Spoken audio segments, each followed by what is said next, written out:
What's up everyone, and welcome to another video of Grandmaster Chess openings. In today's video we're going to have a look at the Slav defense, which I will teach you in a very concise and easy to understand way. If you want to learn more openings like this, make sure to subscribe and let me know in the comments down below what opening you would like to see next. So the Slav defense arises after the move d4. You're going to play the move d4, d5. And if white plays c4, the queen's gambit, we're going to respond to that with the move c6. The idea behind the move c6 is to keep this pawn on d5 well protected, but we also still want to be able to develop this bishop. So if you're a London player, this opening is going to fit you very well. Now what you will often see here is white developing the knight to f3. You're going to respond to that with knight f6. And let's say white plays the move e3. Here, if you're a London player, you're going to be very happy. You're going to play the move bishop to f5. Now let's say white plays knight to c3, you're going to play e6. And as soon as we have played the move e6, if white ever takes on d5, you're going to recapture with the e-pawn, because the half open e-line will very often come in useful for black. So that's important to remember. Now let's say white plays a move like bishop to d3. What you want to do here is you want to drop your bishop back to g6. So in case white ever takes on g6, we're going to recapture with the h-pawn, opening up this file for our rook. But let's say white castles. The setup you want to remember here is you want to develop your knight to d7. Let's say white plays b3. Here you're going to develop your bishop to the d6 square. So let's say white played bishop to b2. Here black has done a good job of developing all of his pieces. We have a pawn in the center. It's well protected by the pawns here. We have the knights on f6 and d7, a bishop on g6, and a bishop on d6. But here's where a lot of players struggle, right? You've developed all your pieces, but what are we going to do now? The plan you want to remember here is the move knight to e4, because this move is very annoying for white. White can never take with the knight, because then you're going to recapture with the pawn, and you have a fork. And white can take with the bishop, but here we're also going to recapture, and we hit the knight on f3, which we'll have to move, and now we see that the white king does not really have any defenders anymore. So here we're first going to play f5, defend the pawn on e4, and next up we have ideas like queen to h4 to go after the white king. So let's say white plays a move like queen to c2, putting more pressure on the knight on e4. Here you want to play the move f5. So in case white takes now, here we're going to recapture with the f-pawn, and this is even better because we always can use the half open f-line to attack. But let's say white continues developing with a move like rook a to c1. Here what you're going to do is we're just going to castle, and after a3, here what you want to do is you want to put your bishop on h5, bring the bishop back to life, putting pressure on the knight on f3, and next up we're going to play rook to f6, rook h6 with a big attack for black. Alright, so these are the plans you have to remember if white allows you to bring out the bishop to f5. Alright, so let's go back. Now let's have a look. So let's say white plays knight to c3, we play knight f6, and white plays e3.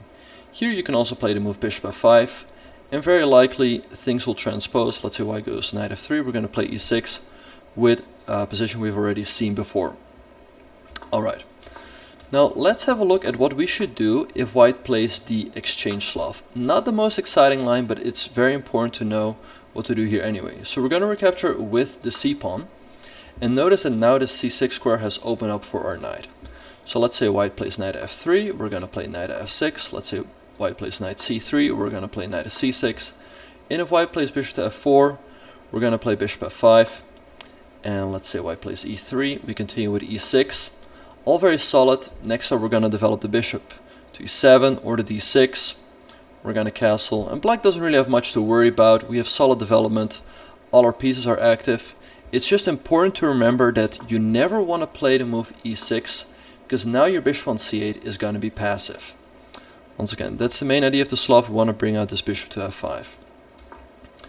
Now let's have a look at what you should do if white plays, let's say, knight to c3, knight f6, and bishop g5. This is what I see happen quite a lot at lower levels, and this move is actually a mistake, because here you're going to capture the pawn on c4, and once again this is why the Slav is a tricky opening. If white plays the move e4, trying to get his pawn back, here you're going to play b5, And suddenly it's very difficult for white to get the pawn back, because here all these pawns are nicely protecting each other. And black is just very often going to be a pawn up. So if white brings out his bishop early, you're going to take this pawn here. Now, if white plays, let's say, knight f3, knight f6, and knight c3, this is what I call the two knights attack against the Slav.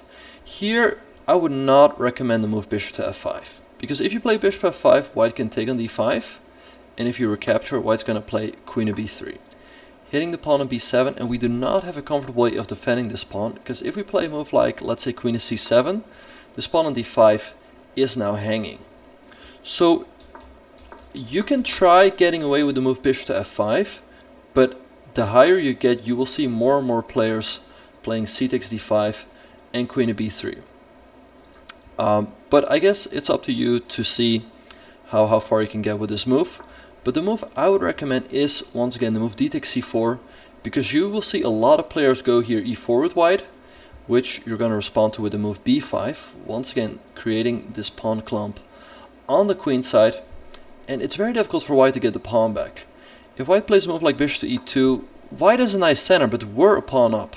So we're just going to play a move like e6, and if white castles, you're going to play bishop to b7, just continuing your development. So let's say white plays a move like bishop e3, we bring in the knight to d7, and if white ever plays a move like e5, you're just going to go knight to d5, and if white takes, well, that only helps us, because here we undouble our pawns and we're just a clear pawn ahead. But if white does not play e5, next up you're going to play bishop to e7, castle, and once again, we're up a pawn. It's up to white to show the compensation.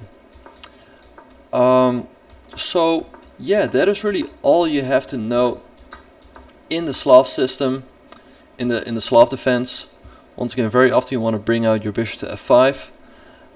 So yeah, hope you all enjoyed the video. Make sure to like, leave a comment below. Let me know if you have any more questions, or if there's anything I did not cover. And I look forward to seeing you all in the next video.